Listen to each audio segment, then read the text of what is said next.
좋아요와 구독하기는 사랑입니다. 안녕하세요, 부동산입니다. 3월 15일 두 번째 부동산 뉴스 읽어보도록 하겠습니다. 2030 서울시 생활권 계획 발표하고 나서 그 내용에서 굉장히 중요했던 부분들 중에 하나가 상업지역을 확대 지정하겠다는 내용이었습니다. 균형 발전을 위해서 강남이라든가 중구 이런 중심 광화문 쪽에 있는 이런 지역들이라든가 이제 이 일반 상업 지역들이 굉장히 편중되어 있다. 그렇기 때문에 지역 균형 발전이 안 된다. 그래서 일반 상업 지역이 부족한 지역들에다가 앞으로는 일반 상업 지역을 조금 많이 지정을 하겠다. 차별화해서 지정하겠다. 그런 내용이 굉장히 좀 큰 화두 중에 하나였는데요. 자, 이제 지금 보면 금천구 등 서울 5개구의 축구장 33개 면적 상업지역을 조성하겠다라고 하는 얘기. 이제 그 내용이 서울시 생활권 계획에 따른 후속 조치들에 대한 얘기인 것 같습니다. 그 기사가 좀 있어서 읽어봤는데요. 자, 볼까요? 관악, 금천, 동작, 광진, 성북구 등 총 24만 제곱미터를 할당했다. 그래서 보면 서울시 상업지 면적의 32%가 몰려있는 도심권, 종로, 중구, 용산구는 이번에 배정하지 않았고, 동북권의 광진구가 제일 가장 많은 상업지 56,000제곱미터를 배정받았다고요. 광진구가 굉장히 혜택을 보네요. 그 다음 성북구가 54,000제곱미터로 뒤를 이었고, 서남권의 동작구도 49,000제곱미터, 관악구 43,000제곱미터, 금천구 37,000제곱미터 등이 추가 할당을 많이 받은 상위 5개구에 이름을 올렸다고 합니다.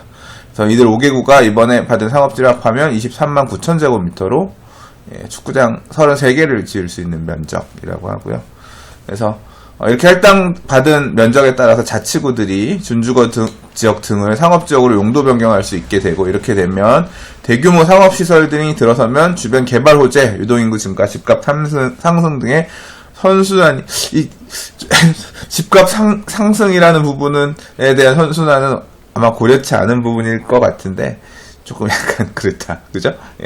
그냥 일단 상업지역을 늘려서, 지역 중심지로 개발하면서, 균형 발전을 추구하겠다. 이제 그런 개념으로 이해를 해야겠죠. 발빠르신 분들은 말씀드린 것처럼 역세권 주변에 3종 준주거 지역들 찾아가면서 일반 상업지역 될 만한데 어딨나, 막 공부하는 분들도 계십니다. 정리하는 분들도 계세요. 저는 안 합니다. 저는 안 하고 있는데 하시는 분들도 계십니다. 투자하려고 알아보는 분들도 계시고. 근데 사실 이거는 구청에서 할당을 해줬으니까 구청에서 정해서 아마 이 지구단위 계획을 수립하든 할 테니까, 사실 그래서 이 관공서의 힘이 막강하다고 해야 되나? 정보력 싸움 아니에요. 좀 부럽기도 하죠. 아무튼 그렇게 균형 발전을 위한 방안으로서 상업지역들을 이렇게 추가적으로 지정한다. 그런 방향으로 가고 있다. 이해하시면 되겠습니다. 자, 분양시장 얘기를 앞서서 조금 했는데, 좀 여기는 상반된 얘기입니다. 최대 물량 쏟아지는데 소화 불량 걱정하는 부산 분양시장이라는 얘기예요. 지금 부산에서 올해 16년 만에 최대 수준인 약 38,000 가구가 분양될 예정인데, 부산의 해운대구 등 7곳이 지난해 조정 대상 지역으로 선정된 이후에 지역 전체에서 침울한 분위기가 이어지는 까닭에 늘어나는 공급 물량을 제대로 소화할 수 있을지 우려의 목소리도 나오고 있다. 이렇게 하고 있습니다. 2002년에 4630가구가 공급된 이래 16년 만에 가장 많은 물량이 공급되고 있고, 문제는 이렇게 공급되는 물량이 많은 것도 문제지만 기존에 분양되었던 분양 물량들도 막 좀 쌓여가는 미분양도 있고, 이제 그런 모습이라는 게 좀 걱정스럽다, 우려스럽다라고 하는 얘기인데요. 특히 올해 분양 물량이 급증하는 이유는 지난해보다 재건축 재개발 부문에 물량이 늘어나서 그렇고, 올해 재건축 재개발 분양 물량이 26,426가구로 전체 중 절반 이상을 차지한다. 정비사업 분양 물량이 이렇게 많다라고 하고 있습니다. 제가 이 재개발을 보면 항상 그래요. 이 재개발, 정비사업, 재건축이나 재개발과 같은 정비사업 물량, 특히 그 중에서도 재개발 분양 물량 같은 경우는 항상 후행합니다. 왜냐하면 시장이 재개발이라고 하는 게 사업이 천천히 갈 수밖에 없어요. 의사결정을 하고 싶어도 법에서 정하고 있는 내용 자체도 절차를 거쳐서 가도록 하고 있기 때문에 의사결정을 빨리 할 수 있는 기업이 땅 매입해서 아파트 올리는 것과는 좀 차원이 다릅니다. 시간이 항상 늦게 가요. 재개발 물량 같은 경우는 늦게 와요. 그래서 부산 분양시장에서 이제 부산권에 이제 막 이런 물량들이 막 분양이 쏟아지기 시작하고 부동산 일반 분양을 하면 프리미엄이 붙고 막 하다 보니까 야 우리도 지금 이제 재개발 하자라고 추진한 물량들이 한 번 또 추진했으면 분양까지 가고 공사까지 마무리가 돼야 되는 상황인 거니까 결국 이 물량 조절이나 이런 게 그만하자 여기서 더 해야 된다 이런 부분을 좀 냉정하게 판단하기 어렵죠. 이 정비사업 분양 물량 같은 경우는 또 한 번 가면 무조건 가야 되는 거예요. 그래서 그 물량들이 경기가 좋든 나쁘든 일단 시작은 했기 때문에 나와야 되는 물량이 올해도 38,000가구 정도 된다는 거고 아마 기존에 이렇게 가고 있는 물량들이 내년에도 계속 나오긴 할 것 같습니다. 이렇게 쌓이는 분양 물량들이 조금 문제가 될 수도 있을 것 같아요. 문제가 될 수도 있을 것 같고 자 그래서 부동산 114 자료를 보면 상승기였던 2016년 17년 입주 물량은 총 34,000가구 정도인데 올해와 내년 입주 물량 같은 경우는 47,934가구 정도 돼서 입주 물량도 되게 많고 그리고 또 올해 분양 물량도 이만큼이면 그거보다 더 많은 거네요. 네, 그리고 그래서 지금 서울을 비롯한 시장이 전반적으로 좀 소강 상태로 접어들었고 부산에서도 예전처럼 청약 경쟁률이 수백 대를 보이는 현상은 나타나지 않을 것이다. 시장이 좋지 않을수록 사람이 몰리는 곳에만 몰리는 양극화 현상이 부산 안에서도 커질 가능성이 있다. 뭐 그렇게 기사는 얘기하고 있네요. 자 오늘 준비한 마지막 기사입니다. 판자촌 현대도시 600년 역사도시 서울 40년 변천사 한눈에라는 제목입니다.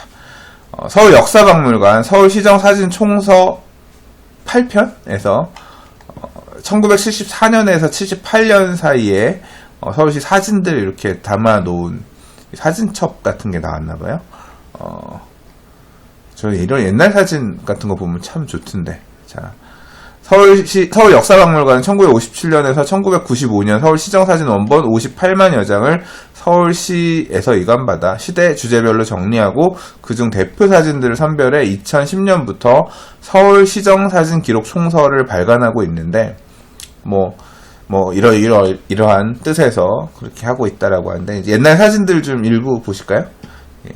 종로구 낙원상가 일대의 모습이래요. 76년도 사진이랍니다. 그리고 여기는 부가현 재개발지구시죠? 여기는 부가현 어디 사진일까요? 한번 좀 해봐야겠어. 여기 뭐냐? 이건 무슨 건물인지 아시겠어요?